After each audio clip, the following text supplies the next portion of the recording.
The first guard found the body just before midnight. It was slumped behind the prison laundry room, hidden from cameras, tucked between humming machines and a brick wall stained dark.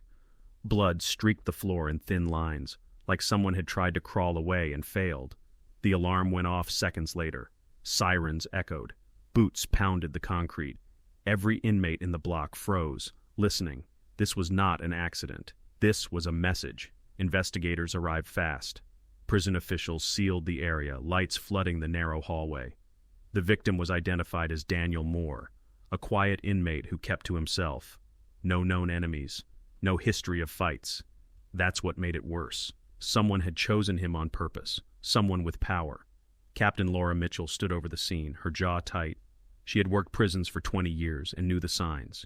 There were no weapons left behind, no witnesses willing to speak, and the cameras near the laundry room, disabled at the exact right time. This wasn't random violence. This was organized. As word spread through the prison, tension rose like heat. Cell doors rattled as inmates whispered through bars. Some prayed, others smiled. Everyone understood what this meant. A gang had made a move, and now the balance inside the prison was shifting. The investigation began immediately, but it felt like chasing shadows. Daniel Moore's cell was searched. Nothing unusual. His letters were read. No threats. No debts. Then a small detail caught Mitchell's attention. Daniel had recently changed where he sat in the cafeteria. He had crossed an invisible line. Mitchell pulled surveillance from the yard days earlier. She watched Daniel pause, confused, before sitting at the wrong table. A man leaned in and whispered something to him. Daniel nodded, nervous. That was the moment everything changed. Time became the enemy. When gangs moved, the gangs. The prison did not sleep after Daniel Moore's death. It watched itself. By morning, the air inside the facility felt heavier, like every breath had to push through fear. Guards moved in pairs now. Radios stayed close to mouths. Every door opening sounded louder than it should. Captain Laura Mitchell stood in the control room, eyes fixed on the wall of screens, replaying the same 7-minute gap again and again. 7 minutes with no cameras, 7 minutes where the prison belonged to someone else. The investigation officially expanded. Federal oversight was notified. Extra officers were brought in. On paper, the state was back in control. In reality, the gangs were already adjusting. Inside Cell Block D, Marcus Reed felt it immediately. The whispers stopped. That was worse. Silence meant decisions had already been made. When breakfast trays slid through the slots, no one spoke. Men ate fast, eyes forward. Nobody crossed lines. Nobody tested rules. Marcus noticed something else too. A man 2 cells down, Caleb Turner, hadn't come out for count. Caleb was older, quiet. Like Daniel, he kept to himself. He cleaned, read books, and stayed away from trouble.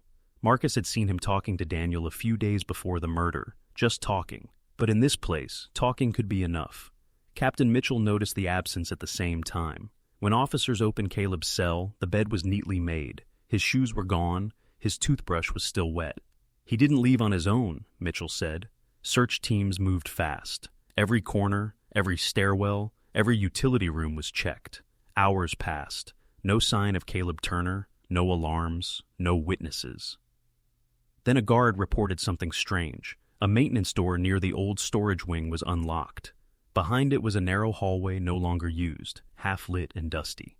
At the far end, they found Caleb, alive, but barely, tied, beaten, and left in the dark as a warning. Mitchell stood over him as medics worked. Caleb's eyes fluttered open. His lips moved. They said, "Order," he whispered. They said it was restored. The same words. Mitchell felt anger rise in her chest. This wasn't random violence. This was a system correcting itself. Caleb survived, but he was transferred out within hours. Protective custody, isolation. The gangs had lost their message, but not their momentum. That afternoon, Mitchell received a report that made her blood run cold. A guard named Eric Lawson, one of the first responders to Daniel Moore's death, had failed to report for duty. His phone went straight to voicemail. His car was still in the parking lot. Lawson was respected, careful, not corrupt. That made him dangerous to the wrong people. Mitchell drove to Lawson's home herself. The door was unlocked. Inside, everything looked normal. Too normal. No signs of a struggle, no broken furniture. On the kitchen table sat a folded piece of paper. Mitchell already knew what it would say. Stay in your lane. This wasn't just about inmates anymore. The line had been crossed. Back inside the prison, tension snapped. Two rival groups faced off in the yard, staring each other down in complete silence. Guards rushed in before it exploded, but the message was clear. The gangs were testing limits, seeing how far they could go. That night, Mitchell watched the cameras alone. She noticed a pattern: men moving trash, passing laundry, exchanging looks, small things, organized things. Then, on one screen, she saw Marcus Reed being pulled aside by two inmates. Her hand froze on the console. Marcus's face drained of color as one of them leaned in close and whispered something he couldn't hear. The camera kept rolling. Marcus nodded once. And that was when Mitchell realized the gangs weren't done sending messages. They were recruiting. And the next move would be louder than the last. By the third night, the prison felt like it was holding its breath. Captain Laura Mitchell had not gone home. She sat in the control room, eyes burning from the blue glow of surveillance screens, watching the same corridors repeat themselves again and again. Every camera worked now. Every door was logged. On paper, the prison was secure. In reality, Mitchell knew control was slipping through cracks too small to see. Marcus Reed felt those cracks closing in on him. Since the moment he nodded in the hallway, everything had changed.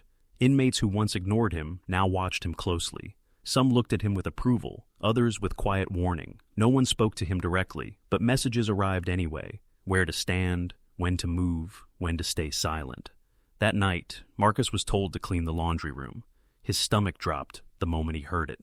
The laundry room had been sealed since Daniel Moore's death. No inmate went near it without permission. Marcus tried to refuse, but the guard only shrugged. Orders were orders. As Marcus walked down the corridor, his footsteps echoed too loudly. The lights buzzed overhead. The smell of detergent mixed with something darker that never quite left the room. He kept his head down and started working, hands shaking. That was when the door behind him clicked shut. In the control room, Mitchell noticed the camera feed flicker. Not off, just slightly delayed. Her hand hovered over the console. Something felt wrong. In the laundry room, two inmates stepped out from behind the machines. Their faces were calm, too calm. "Just listen," one of them said. "You already said yes." They didn't touch Marcus. They didn't need to. They told him exactly what to do, what to move, what to ignore. One small action, they said. Nothing violent, nothing dangerous. "Order stays restored," the man whispered. Marcus nodded, fear tightening his chest. Minutes later, Mitchell saw it. A cart moved into a restricted hallway. A door opened that shouldn't have. She stood up fast. "Lock it down," she ordered. "Now!" Sirens screamed again. Red lights flashed. Guards ran. The prison snapped shut. But this time, the gangs were ready. In the yard, two rival groups surged forward at the same time. Not fighting, yet. Just close enough to make it impossible to ignore. Guards flooded the area. Weapons ready but lowered. One wrong move could set everything off. Mitchell rushed toward the laundry wing. She arrived just as officers pulled open the door. Marcus was on the floor, shaken but alive. The cart was empty. "What did they take?" Mitchell demanded. Marcus looked up at her, eyes wet. "Nothing," he said. "They moved it." "What?" "Blame," Marcus whispered. "They moved the blame." The truth hit Mitchell like ice. Daniel Moore hadn't been killed because he broke a rule. He had been killed to prove the gangs could still choose victims, control silence, and turn the prison against itself. Caleb Turner had been a warning. Marcus was a test. And the missing guard, Eric Lawson? He wasn't collateral, he was leverage. Mitchell realized the gangs didn't want chaos. They wanted balance, on their terms. Fear where it was useful. Violence only when necessary. Control without noise. Lawson was found 2 days later, alive, shaken, left just far enough outside the prison to be discovered. No note this time. The message didn't need words anymore. The prison returned to routine. Trays slid, doors opened, cameras rolled. To the outside world, the crisis was over. But Mitchell knew better. As she stood in the corridor that night, blue lights humming above her, she understood the truth no report could capture. The gangs hadn't lost. They had proven something far more dangerous. They didn't need to spill blood every time. They only needed to remind everyone who could. And somewhere behind locked doors, new eyes were already watching, waiting for the next moment order needed to be restored.